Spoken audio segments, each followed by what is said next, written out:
So actually, we are the authorized dealers for the Volvo buses in Karnataka. Dealerships in other like Tamil Nadu, Kerala also we are operating.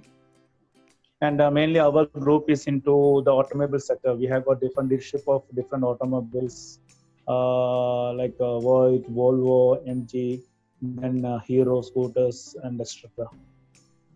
Operating in Karnataka, and we have got small branches in Mangalore, Mysore also.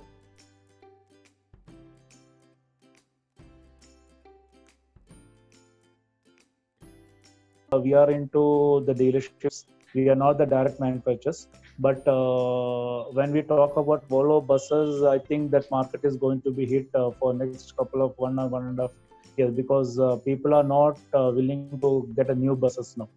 I mean, the customers, the travel, tourist people are not willing to get new buses because their operation also is stopped from April onwards. And gradually from last month onwards, they have, in a minimal way, they have started, but that is just an experiment they're doing how it will going to work out.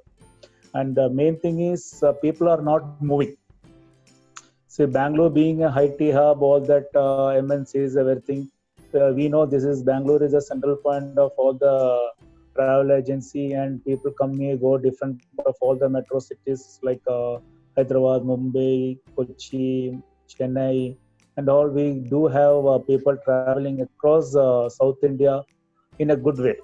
But after pandemic, I think situation has changed drastically, and buses are not flying. Actually, they started just last month only because of the COVID protocols, and though they can't take more people.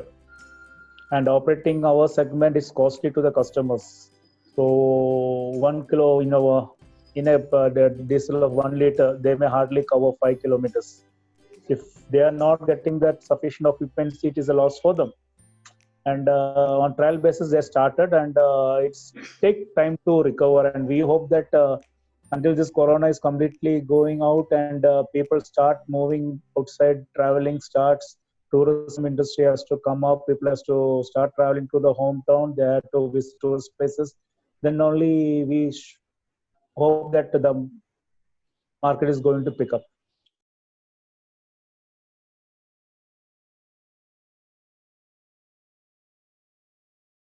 We prefer ITI and diploma people in automobile industries. And the skill picker is the hands-on experience, because what we see is, especially in the ITI candidates, means they are just theoretical. Whenever we get ITI people, whenever we have our in-house interviews, they are not able to answer the basic things, the basic automobile things. Why means they are just learning what's in the textbooks. Apart from that, they are not given proper knowledge or training. I mean, the classroom section or workshop section training they have to be given.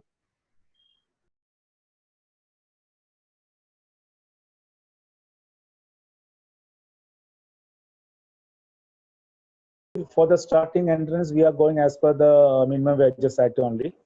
And apart from that, they will be getting some other accommodations, other food allowances, OT, and holiday allowances, Sunday duty allowances, etc. They will be getting it.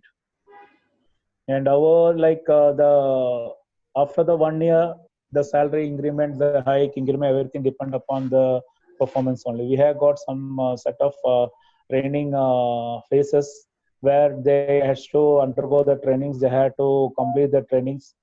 For that, the performance will be violated, and they will be given that best increment as per the performance.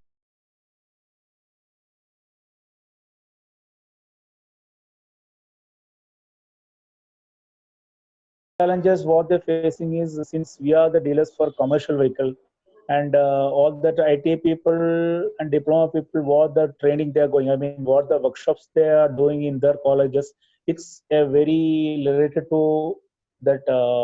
What I'll tell, it's not like a big vehicle, it's related to small vehicle. Either they'll do some projects on two-wheelers or maximum four-wheelers, or knowledge from the institution. They have to change the syllabus. What is that syllabus has to be changed according to the present scenario. The old way they teach, the old methods has to be changed, and the new concepts has to come up with the job related, I mean, syllabus. so that it will be easy for the students once they come out from the institution. It will be easy them to at least understand the basic things. Because I take a guy who has done some two-wheeler workshops, in-house trainings or everything. Once he come out, he doesn't know anything about the commercial segment. So a diploma or IT, let it be in the automobile, means they should cover the entire thing. See, two-wheelers and four-wheeler is a small subject, but a commercial vehicle, it's large. The volume is large. We have got many things to learn.